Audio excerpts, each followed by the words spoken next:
finish our chapter 28 today. And the topic is national states. The emergence of national states in Europe. Okay, last time we stopped with the Napoleonic Wars, right? And then we're going to go till 1871, the unification of Italy first, and then Germany. So, but I think we're going to need a clicker. We have to switch something here to get the picture. Thank you. Apparently. And I knew there was something missing when I was coming in the classroom. You forgot something. It was the clicker. So anyways, no big deal. We'll stick with our topic. This is fairly important because when we started this chapter, we were dealing not with national states, but with what?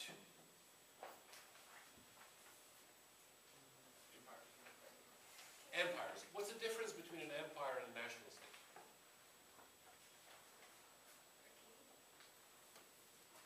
You could have a national state even with a king around. Central power as opposed to... National states also have central power, right? Well, but, you know, for the whole nation. For the whole nation, like in Washington, D.C.? That sort of stuff? Yeah, fair enough. How is it different from an empire? Yeah, absolutism. I think Washington, D.C. is pretty absolute. Just kidding. Separation. No, empires are multinational. Got it? I mean, you had the English Empire. Well, from England, they ruled here, and here you have, well, the English colonists, but you have the Native Americans, and then you have German-speaking people in Pennsylvania, and then you have French in Quebec, and, you know, in New Orleans, and so empire is multinational. Multi-ethnic. Or the Spanish Empire that, you know, we talked about quite a lot. Various groups that we talked about, Creoles and Mestizos and Mulattoes and Native Americans and African slaves. It's sort of a mixture. Of course, the Spaniards would be the privileged one. Like in an English empire, the English would be the dominant class. So empires are always multi-ethnic.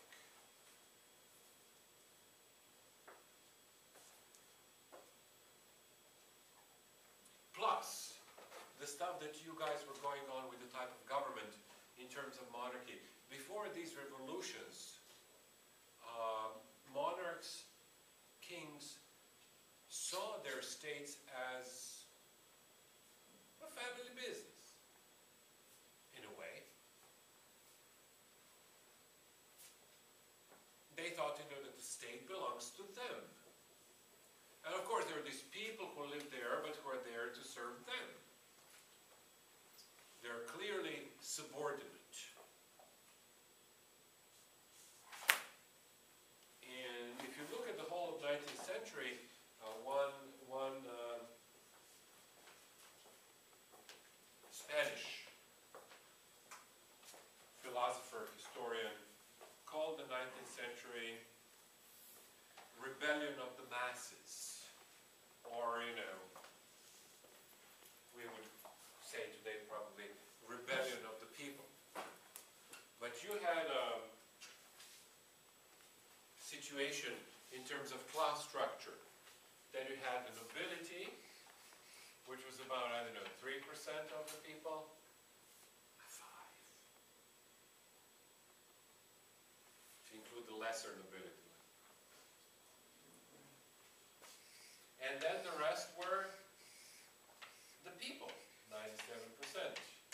So, this Spanish fellow said, the 19th century is really rebellion of the people. And We started with the American, then the French, and now we're going to talk about revolution in Mexico, and revolution in Argentina, and revolution in Colombia, and revolution in Spain, and revolution in Poland, and revolution in Italy, and revolution in Germany, and, well, not all of them, just a selected few. But you'll get the idea. The main point to get out of this chapter is that you don't have to remember every single revolution. You know. There was a revolution in Belgium in 1830s. Do you need to know about it? No. Except I really like Belgium, and I kind of like Belgian chocolate, which I warmly recommend. So, anyways, it's what I'm trying to say. It's not so important to remember just every detail, but it doesn't hurt, of course. But the main point is that you have the people rebelling against the privileged nobility. And when we're talking about these multi-ethnic empires, well, these 3% people on the top don't really care about the rest. Are they going to be Native Americans, or French Canadian, or English speaking, or Russian immigrants? Who cares? But now, when these people rebel and want to create a new society dominated by the people, then they create a nation state.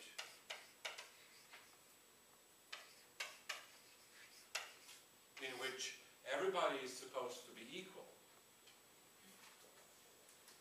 And this nation state is a new phenomenon in history. And that's why we have been spending so much time on European history, because it first emerged in Europe. By 1871, the whole of Western Europe was covered by clearly defined nation states. And then Europeans started to export the idea into the rest of the world and actually carved out nation states out of the rest of the world. And just multiplied the pattern. So now you have, what, the United Nations.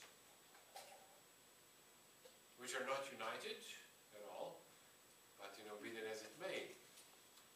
It means that nation is a unit in which we, in this earth, operate. Everybody has to belong to some sort of a nation. If you don't, you're in trouble. You're a refugee. The system is set up in such a way that you belong to a certain nation. Now, when these people started the revolution, do they know exactly what they wanted?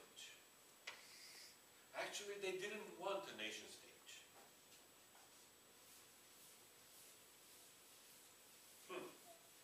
Last time around,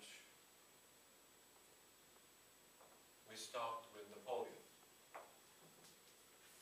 The defeat of Napoleon in 1815, and then his capture and exile on St. Helena Island. And I kind of used the opportunity to underline that Napoleon, as a person, his achievements are like any person. There's some good things, there's some bad things. But as a symbol, Napoleon represented this struggle for, you know, what do we call it today? One person, one vote. Equality, freedom, and so on and so forth. So a lot of people actually idealize Napoleon way beyond what he really was.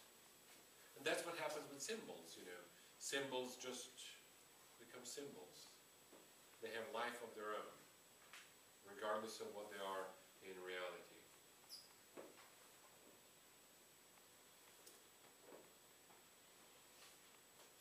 So, what do these people want?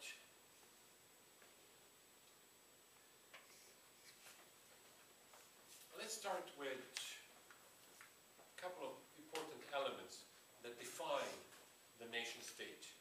And one of them is politics. In other words, okay, these people wanted, we said, liberty, equality, fraternity, but I kind of summarized it. We want freedom and we want constitution. Constitution, a contract that will guarantee our freedom. And when you have a principle of, one person or one vote, or, I don't know, 3 people, 1 vote, various arrangement at this point in time, or 10 people, 1 vote, you have the beginnings of politics and modern political life. Beginnings of political parties.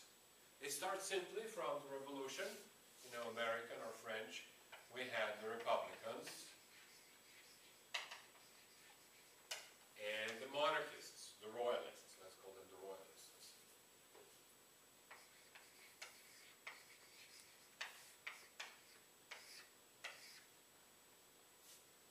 Revolutionaries and counter-revolutionaries. Counter-revolution, right? Okay. Revolutionaries and counter-revolutionaries. What did we do with the royalists here in the United States? We took away their property and sent them off to Canada.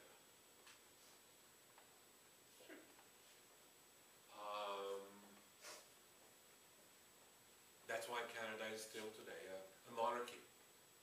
Queen of England is queen also of Canada. Now, these Republicans gradually separate in other political parties. Most importantly, 19th century political parties were the liberals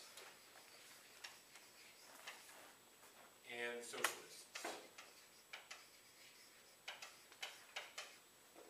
Okay.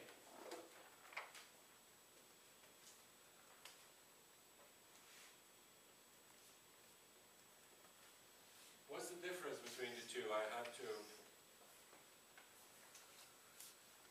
point out. Today, when we say liberals, we actually mean socialists. In our modern 2011 usage of words. So when people hear on the news, he's a liberal, we actually mean he's a socialist. But traditionally, in the 19th century, liberals were people who were in favor of liberty. So it's kind of closer to what we today call libertarians. Libertarians. These are the classical 19th century liberals. What do they want? Freedom of speech. Vote for everybody. Everybody free to vote. I don't know, free trade. No some sort of inside deals between the nobility or monopolies or that stuff. They also want property to be guaranteed. It's an important point for classical liberals. Right to property. So that the king cannot come in and say, okay, we need this property of yours to build this and that.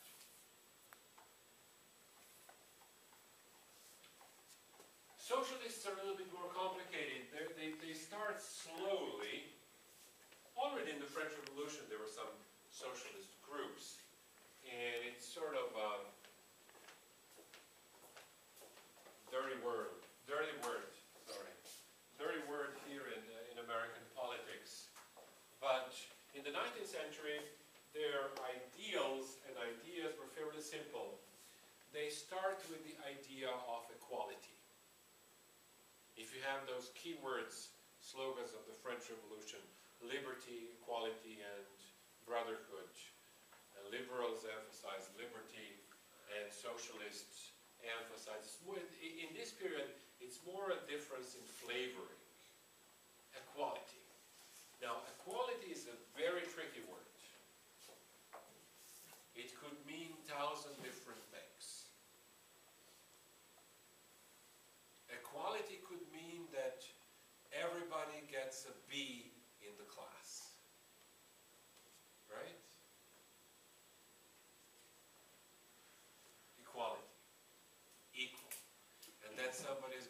well, but that's not fair.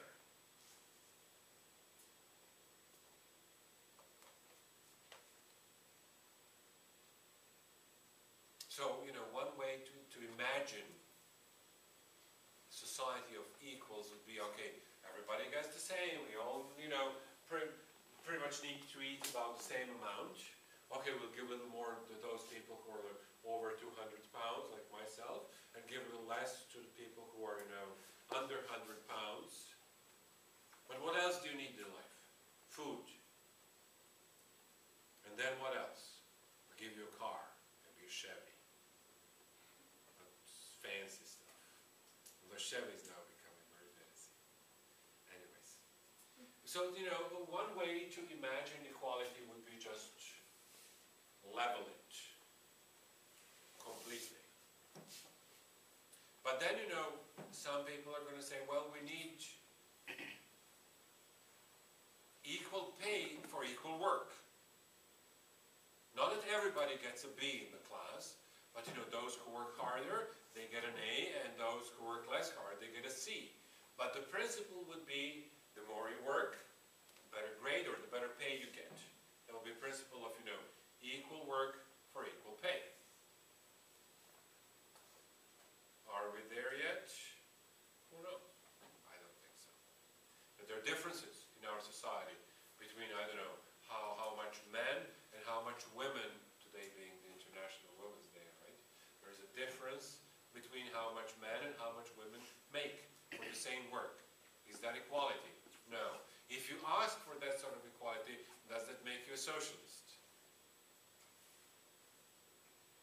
I don't think so. Actually, the socialist movement was very, very diverse. It started with some idealistic people like a French fellow, Saint-Simon, and there was another guy, Charles Fourier, and Robert Owen in England, actually in Scotland. So these first guys were called utopian socialists. Utopian because they imagined.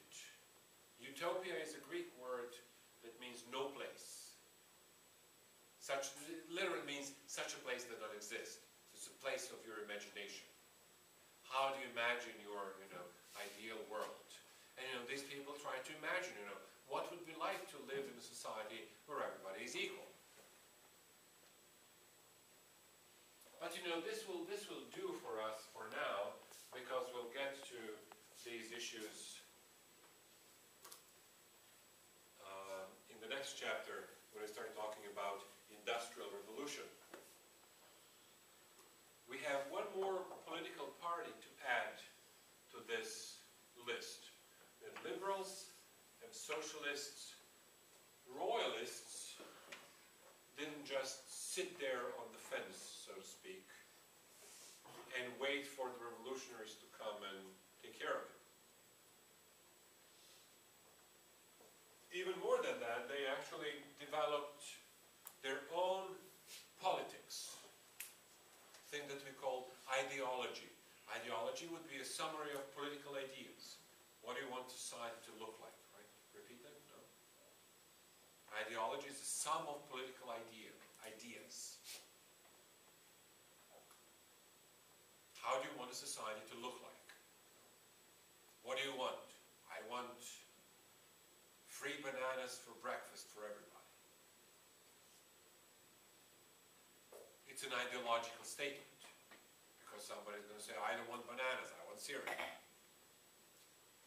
So anyways, these conservatives were not sitting on the fence and waiting for these revolutionaries to, well, the revolutionaries are not kind to them. They were going after the monarchists, right? Slice their throats. And conservative ideology, conservative politics developed, conservative political parties. Most important in this regard is the fellow that is mentioned somewhere in the book and on these PowerPoints, Edmund Burke, who first developed the political ideas and ideals of conservatism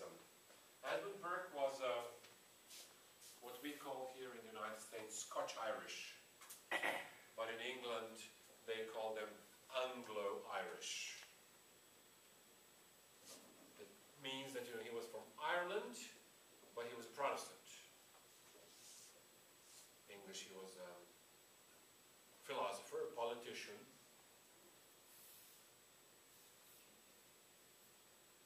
He also wrote about, in terms of his philosophy, he wrote about what is beautiful. How do you know when something is beautiful? This branch of philosophy that deals with, what is beautiful is called aesthetics. But anyways, it doesn't really matter.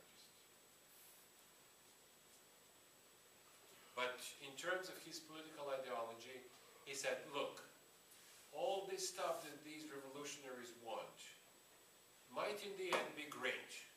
Equality is great. Freedom is great. Bananas for breakfast, great. But the question is the question of pace. If you force people to do something very quickly, even if they like it, they're going to resent the change. Because they've been doing things in a certain way for a very long time. Therefore, it's hard to adjust.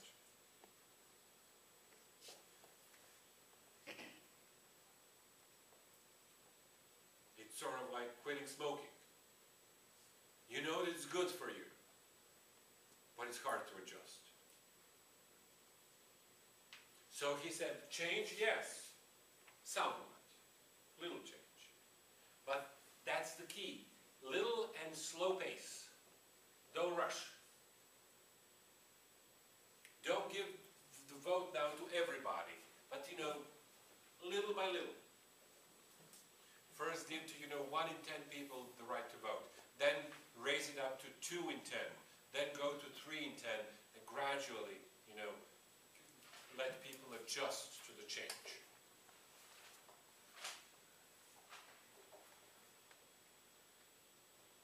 And in the end, you know how this works out in politics. They meet somewhere in the middle. That's why everybody thinks politics is a dirty business. Because it's not a place where you get to implement your ideals. It's the place where you make a deal. And making a deal means that you have to give and you have to negotiate. Give and take. And nobody gets what they want. So this is really a short story of politics of our 19th century. Good enough? Let's get to these revolutions because there are so many of them, and we'll mention some, and you'll get to see, in principle, have this, 3 political parties in mind when we start covering the details. Revolutions, okay. Haiti.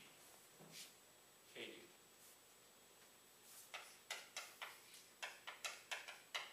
Actually, not yet Haiti. It was the island of Hispaniola. Where was the island of Hispaniola? I think we have it somewhere here.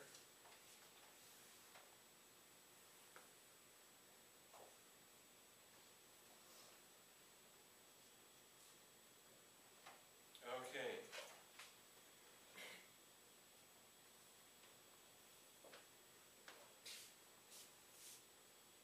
Florida, Cuba, Hispaniola. Puerto Rico. They're the big islands of the Caribbean. Wonderful for vacation. But except we can't get into Cuba. Probably don't want to go to Haiti right now either. But Haiti is an island. The whole island is called Hispaniola. And traditionally it was divided in 2 parts. The French part and the Spanish part. Which Spanish parts are actually very safe. Dominican Republic. Today it's called Dominican Republic.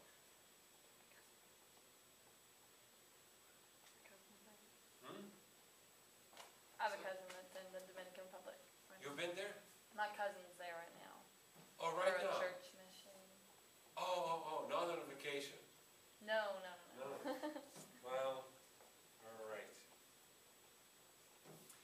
was a French colony, Haiti that is, not the Dominican Republic. It was a French colony, and it was a sugar island, very similar to Jamaica. Jamaica was a British, English sugar island, and Haiti was a French sugar island. What does it mean to be sugar island?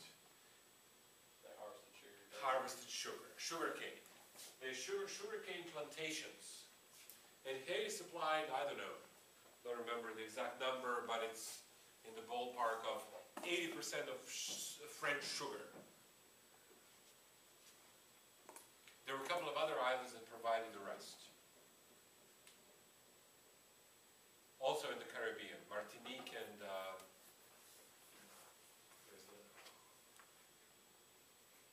Martinique and Saint something for that. Anyways, doesn't really matter.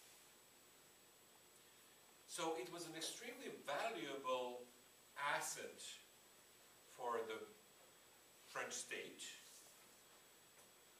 but it was also extremely profitable for the plantation owners who are the white French Creoles, right? Creoles are the European people who now live in America for a couple of generations.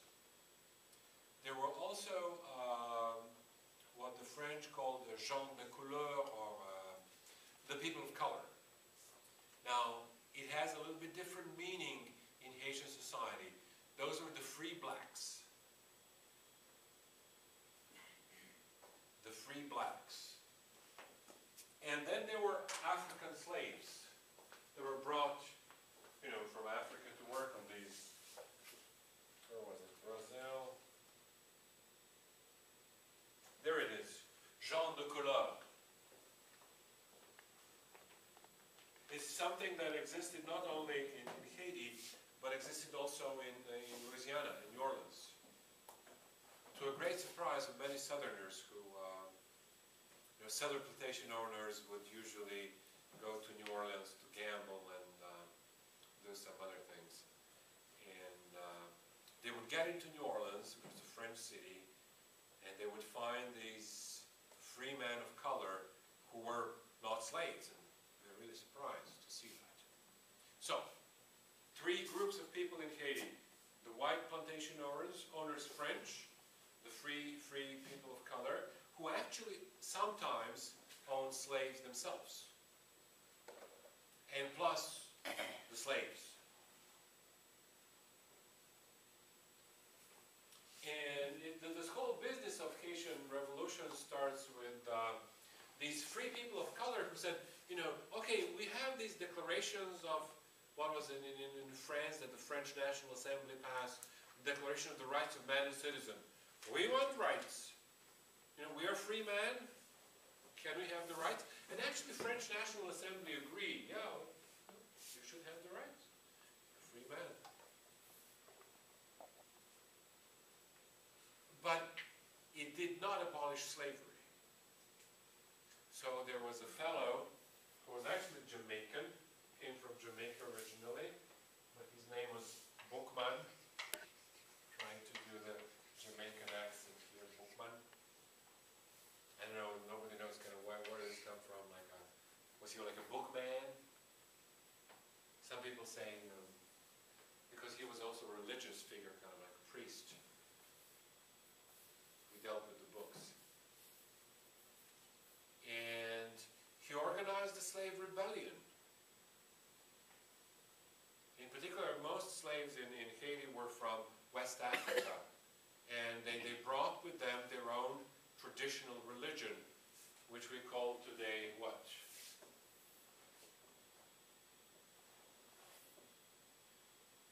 Voodoo.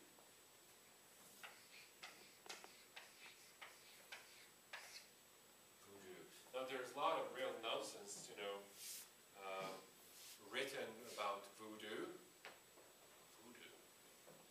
But it's nothing special, it's just a traditional West African religion. Plus, a couple of other ingredients added for flavoring. But, nothing more than that.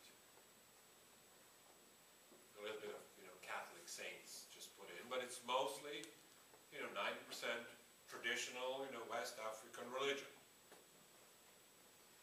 And, they made a secret society organization, they swore allegiance, and they started slave rebellion, and it worked. It worked. First thing that they did was to kick out the plantation owners, the French Creoles, and those mostly run into New Orleans, moved from Haiti to southern New Orleans.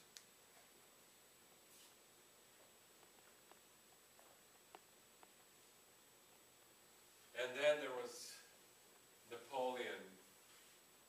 It was right about time when Napoleon became president of the French Republic.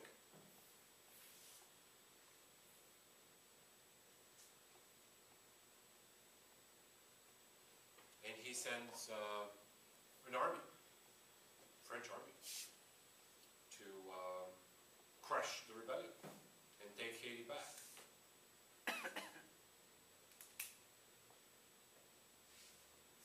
Captured this fellow, right? Where was it?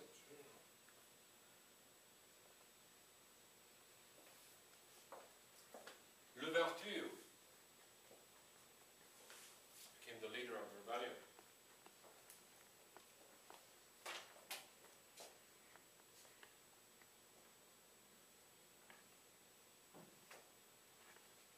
He was captured and died in jail. I believe in France, as far as I remember. But this was not the end of it. Actually, in 1804, Haiti became Haiti. In other words, it became the first independent slave, former slave state in the world, in the Western Hemisphere. And then they renamed the country. They called it Haiti. It's an interesting episode, since kind of gives you a little bit of a different perspective. We were talking about American Revolution, the French Revolution, and freedom and Declaration of Independence and equality and stuff of that sort, and that was all great. But sort of Europeans meant, Americans meant it, well, for us, but not for the slaves. Kind of a tricky issue. And Haiti was hated ever since its independence. It was a problem. Especially it was close to, slave-holding areas like the American South. So the southern plantation owners were very afraid when they heard that there was a rebellion in Haiti and it was successful. So for generations, throughout the 19th century and onwards, they tried to influence the US policy to punish Haiti. And the French behaved probably worse. The French required reparations for the property of white French people that was confiscated in Haiti. So Haiti was, from the beginning, when it became the second independent republic in the Western Hemisphere, it was under enormous pressure.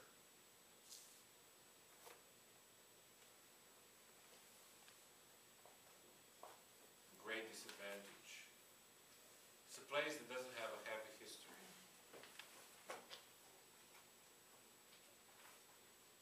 Doesn't have a happy history.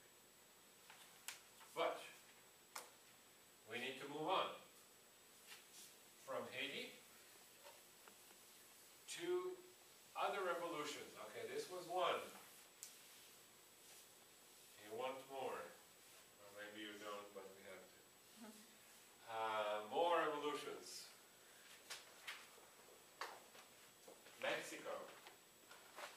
Let's see, where is Mexico? Revolution Miguel de Hidalgo in 1810 started the rebellion of Native American people in Mexico. The founding father of the Mexican Republic. He was a priest. And like many parish priests, they get attached to their local congregation. And his congregation was not the congregation of white Spanish Americans, Creoles, but of Native American mestizos, descendants of the Aztec and other Native American tribes of Mexico. And he felt for them. He thought that, they were discriminated against. And he helped them to raise the banner of rebellion. It ended, unfortunately, Father Hidalgo was killed, executed, put on trial and executed. But it didn't stop the Mexican Revolution, which, came in 1821. 1821.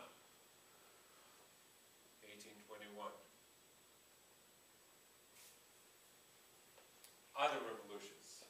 Similar pattern. In Latin America, Simón Bolívar led the revolution in South America, in particular in the areas that we call today Venezuela and Colombia. Venezuela and Colombia.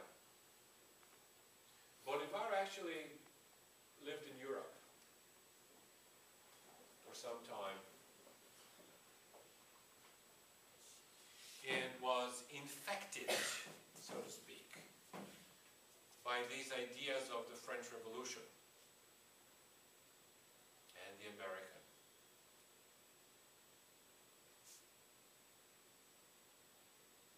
And you have a very interesting combination. For example, the British or the English kings who fought the French Revolution in Europe, supported the revolution in Latin America in places like Colombia or Venezuela. Now, why would this be the case? A complicated little detail. Because actually during the times of Napoleon invaded Spain and put his brother on the throne of Spain. So the English, in order to harm Napoleon, they encouraged the Spanish colonies in the New World to rebel against Napoleon's brother. That's really the starting point of all these revolutions in Latin America.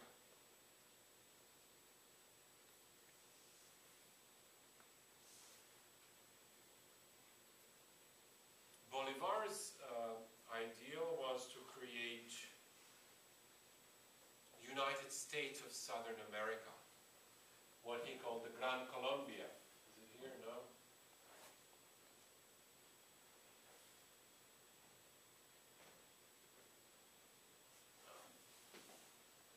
But okay, it's coming up next.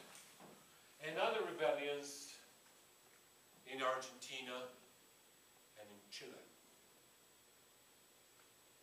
Now, what is this fellow O'Higgins doing in Chile? That sounds like a very, very Irish last name, right? Well, he was of Irish origin, except, he lived there in Chile and it kind of blended in.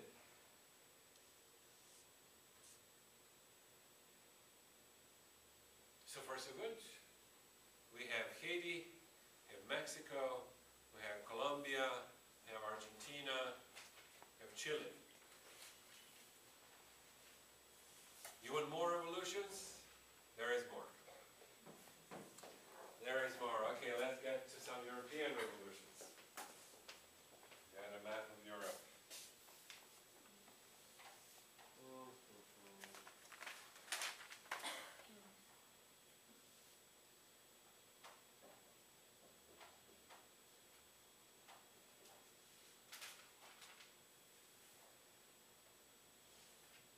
Okay, this is map of Europe, but none of the states. Although you have some state boundaries, but compare these two. This is a separate slide.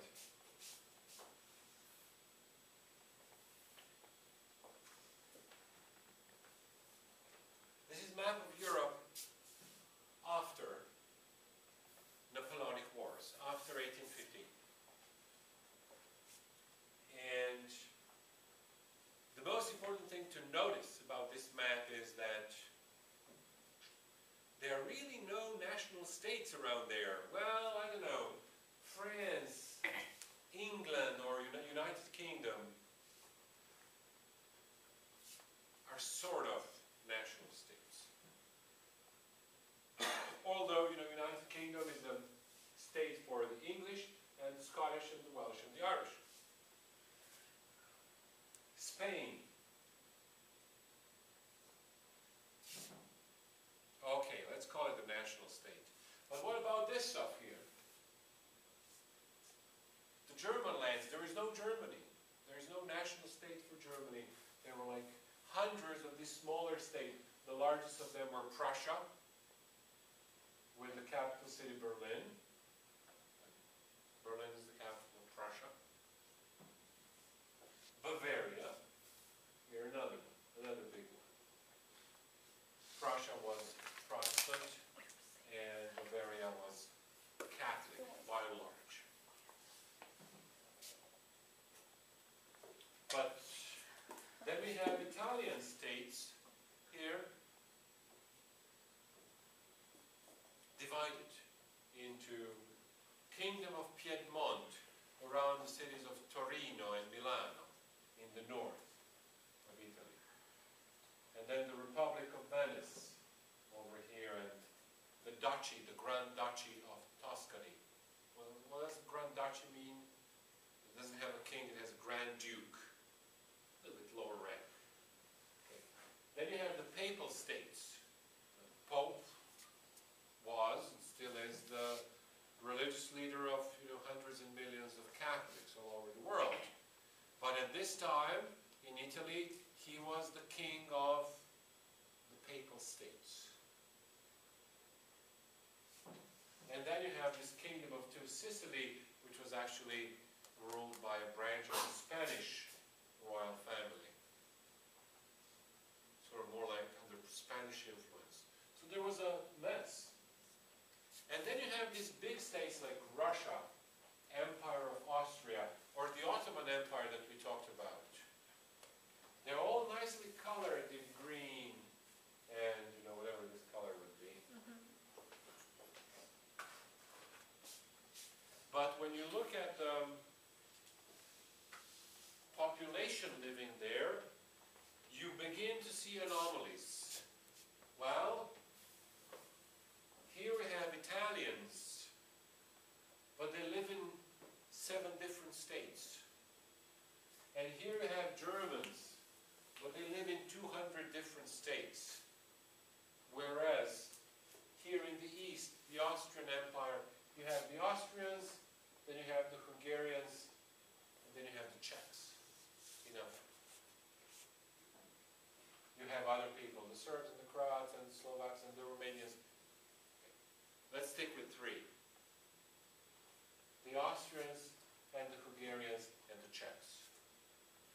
3 largest ethnic groups that live in this state. And you look at Russia, and you have the Ukrainians and Belarusians or White Russians, and the Finns and the Estonians and so on and so forth. Now these were the multi-ethnic empires that we talked about in the beginning.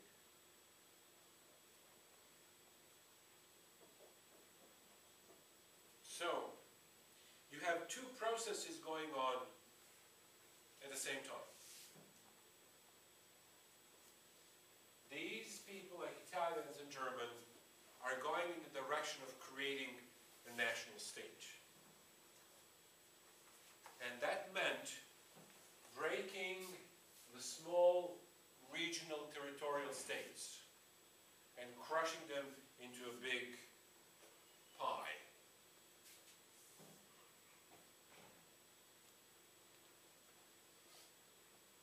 Italians, both the Italians and the Germans, are going to finish this process by 1871. But in Eastern Europe, and let me just say this because we're going to need it for World War I when it comes soon. World War I is going to start over the breakup of these multi-ethnic empires, Austrian, Russian, and the Ottoman in Eastern Europe. And there you have revolutions too. In 1821, the Greeks. Here, the Greeks.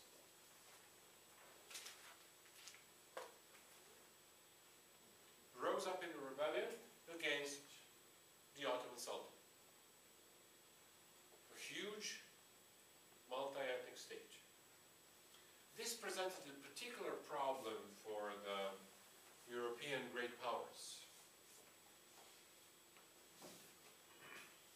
In particular for the British, for example, because the British had a very profitable trade relations with the Ottoman Empire.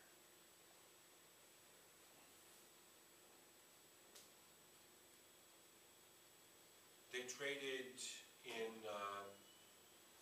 cotton and tobacco. Camel, finest Turkish tobacco. That's where it comes from. So,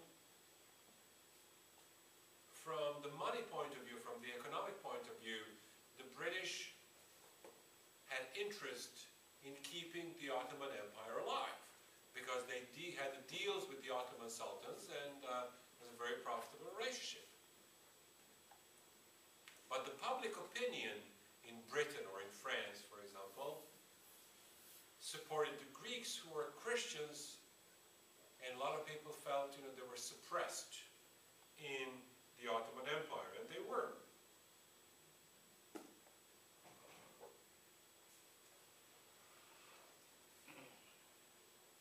So this is a revolution that,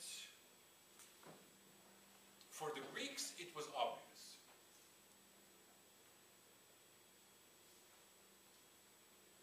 We don't like to live a second-class citizen in the Ottoman Empire. We rise up, like the French, like the Haitians, like the Argentinians did. Why not? Don't we have a right to do the same? But then it creates a whole web of international consequences that become unpredictable. And Greeks actually have a lot of trouble just convincing the great powers to agree to their independence. And the Greeks were not the only one, actually. A little bit earlier, in 1815, the Serbs in the Ottoman Empire, Slavic Christian people, rose up against the Ottoman Empire. And this was not the only one. The Poles rose up for the first time in 1791, and then there were two more rebellions in the 19th century. I believe in 1830s and then in 1860 something, 68. The Poles rose up in a rebellion against who?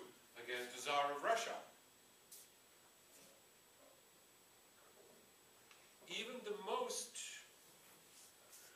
aristocratic of all European states at this point, Russia. Russia was the most aristocratic, where the aristocracy was firmly in the saddle. They controlled practically everything in Russian society. There was a rebellion in 1825 that was called the Decembrist Rebellion.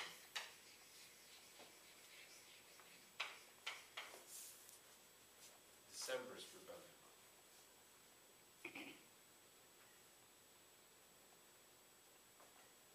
When the old Tsar, Alexander I, died, and he was succeeded by his brother Nicholas,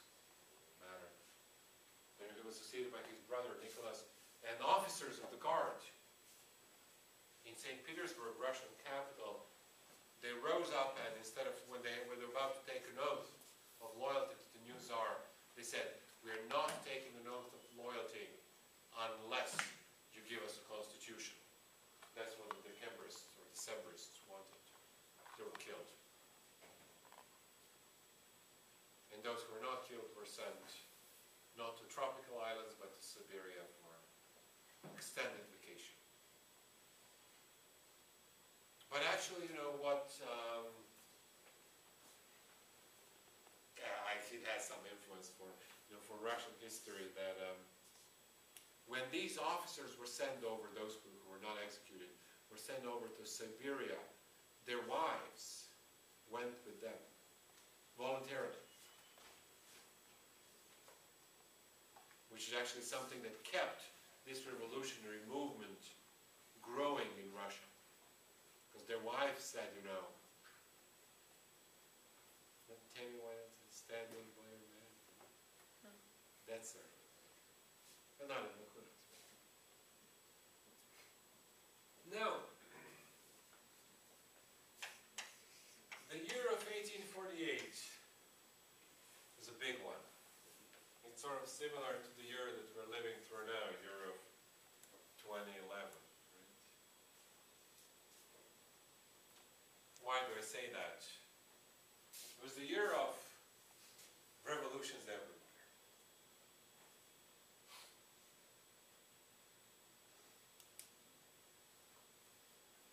Started in France in January, early February. The French rose up against their king.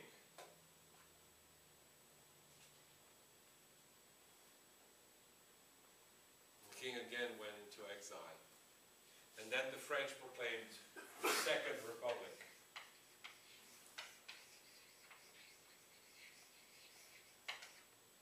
The Second Republic. Okay. They tried the first time. It ended up badly. King came back, actually the king's brother came back. You know, the First Republic executed Louis XVI. But then after Napoleon came Louis XVIII. And you're going to say, where is Louis XVII? Got lost during the revolution. So anyways, in 1848,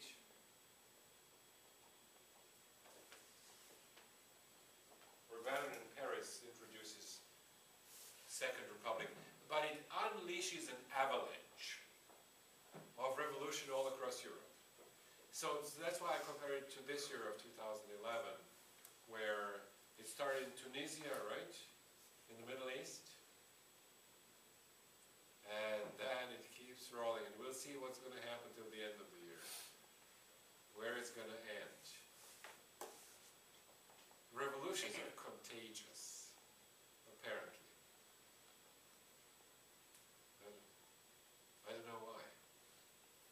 There must be some reasons. Anyways. There was a revolution in German lands. And Germany created in 1848, for the first time, a German National Assembly. Came together in the city of Frankfurt.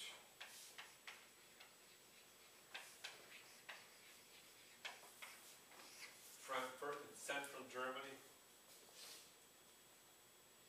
Representatives of the people from all over German-speaking lands came to Frankfurt and said, okay, what do we want? We want a republic.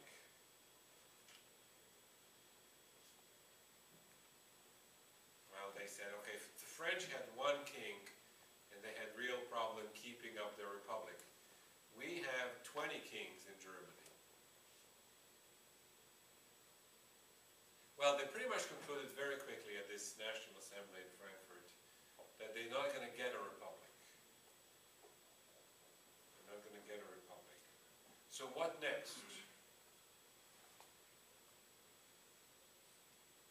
Well, how about at least get a unified Germany? If we can't get a republic, how about having a a single German state. So this year of 1848 in many ways is the beginning of the German struggle for unification. They went to various princes of Germany, in particular, the most important, they went to the King of Prussia. When you're the political one, not the ethnic, right?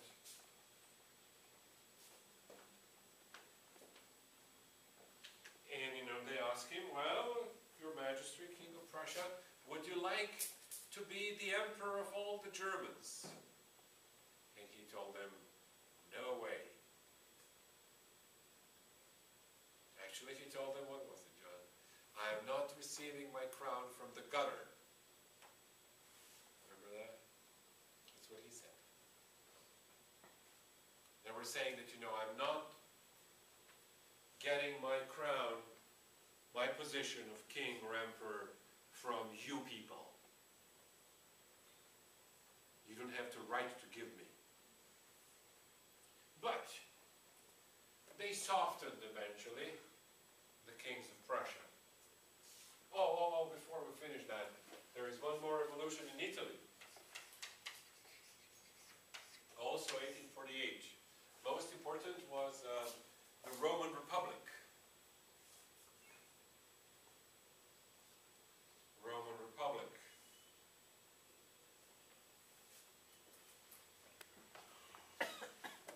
Led by two Josephs.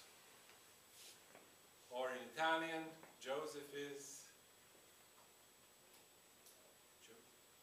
Giuseppe. Giuseppe, Joseph. We have Giuseppe Mazzini, he is not here. Is it double N or I forgot now?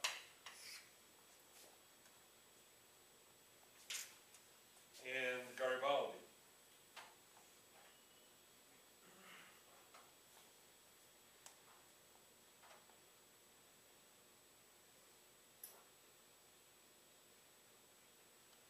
There it is, double Z.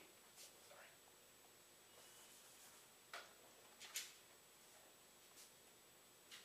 Mazzini. Sorry. Mazzini.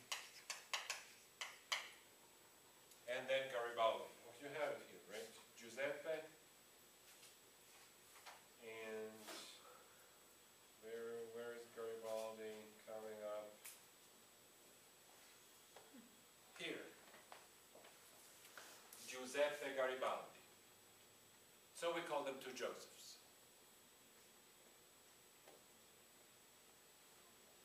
Now why are these people important? Because both of them had really, interesting careers. Mazzini was an intellectual, a philosopher of nationalism.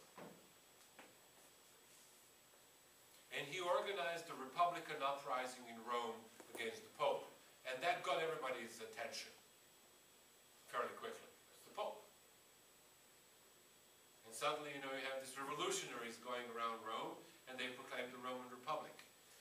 The other Joseph, Giuseppe Garibaldi, still is, one of probably the most beloved Italian national heroes. This old bearded man, the statue of this old bearded man is pretty much on every public square in Italy. He was from the north of Italy, on the French-Italian border, and he was a sailor in the Mediterranean who rose to the rank of captain. And then he became a professional revolutionary. One of the professions that is no longer around, even though it could be back now after the, events in the Arab world, right? What do you do? I'm a professional revolutionary. Would you like me to organize one? Anyways, Garibaldi was that sort of, it was fairly common in the 19th century. There were a lot of opportunities. I mean, how many revolutions so far we mentioned? And we didn't even talk about the Belgian Revolution, I promise. So anyways, and he went into Latin America, South America, and he fought there on the borderlands between the southern Brazil, Argentina, and Uruguay. And now in 1848, when Mazzini organized this Roman Republic, he came with his volunteers and became the general of the Roman Republican Army. The revolution was crashed, this one in Rome in 1848. And Garibaldi went hiding and you lay down low for a while. But, okay, let's finish the unification of Italy, and then we'll get back to the unification of Germany to finish that thing.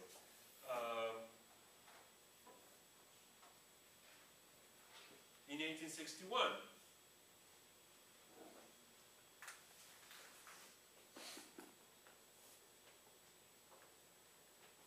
the unification of Italy occurred. And there you have these two forces at work. See, when I started talking about these revolutions of 1848, on the one you have the people, like, Mazzini, Garibaldi, these revolutionaries who want a republic, and who want a unified Italian nation or a unified German nation in Germany and so on and so forth. On the other hand, you have the kings of Europe, like the guy who said, I'm not taking my crown from the revolutionaries. Well, they had to meet somewhere in the middle. And they did. And eventually the kings of Prussia, and in Italy it was the kings of Piedmont, here, Piedmont area, Torino, in the north of Italy, embraced this revolutionary nationalist struggle. In other words, they basically said, well, if we can beat them, why don't we join them? And they did.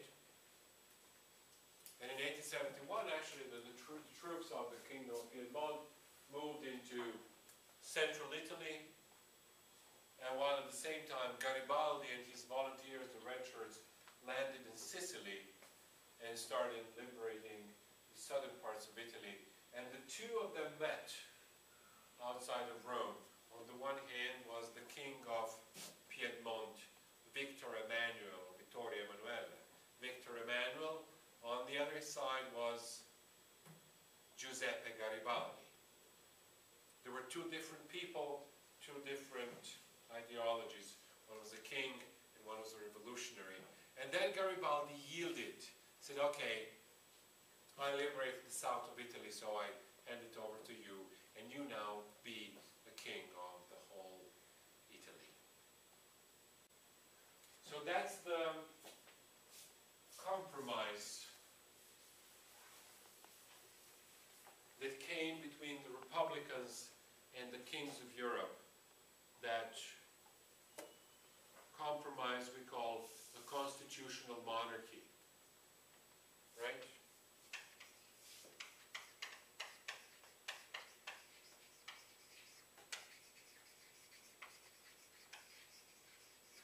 They said, okay, we'll have a king, but you're going to behave. Be a good boy. Don't do naughty things. Look good on the parade grounds. You can have fancy clothes, fancy dresses, uniforms, whatever you want, but don't mingle in politics. Politics is going to look like a republic. We're going to have a Congress, a National Assembly, where the people elect their representatives and have control or influence on the government of the country. That's a particularly European sort of arrangement. Repeated in some places like Japan, but maybe we'll get to that later on. But it's an outcome of this impasse that happened in the 19th century and the struggle between the royalist forces and the revolutionaries.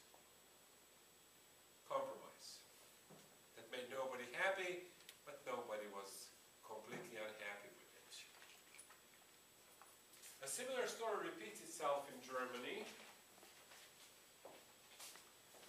And the unification of Germany actually occurred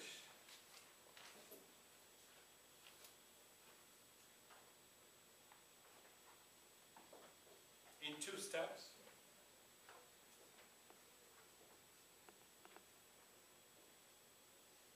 One was the War of 1866, when Prussia actually attacked and occupied the whole of northern Germany. The whole of northern Germany. Which led, repeat something? 1866, where did I start? So in 1866, Prussia actually led a war with the result of Prussia occupying the whole of northern Germany and created what's called the Northern German Confederation. Northern German Confederation. It was a union of all northern German states which were predominantly Protestant. And that's what Prussia sort of wanted. Catholic states in the south, like Bavaria, were left out.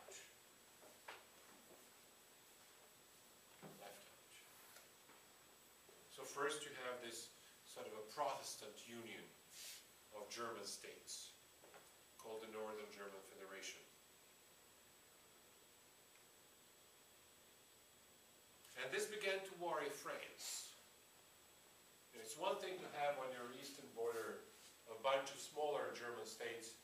It's another thing to have one big one. And it turned out that, their worries were well-founded.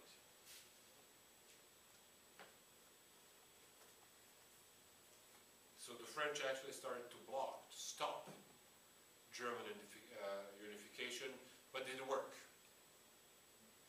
In 1871, there was a brief war between Prussia and France, which the French lost, and the whole of Germany was unified in 1871.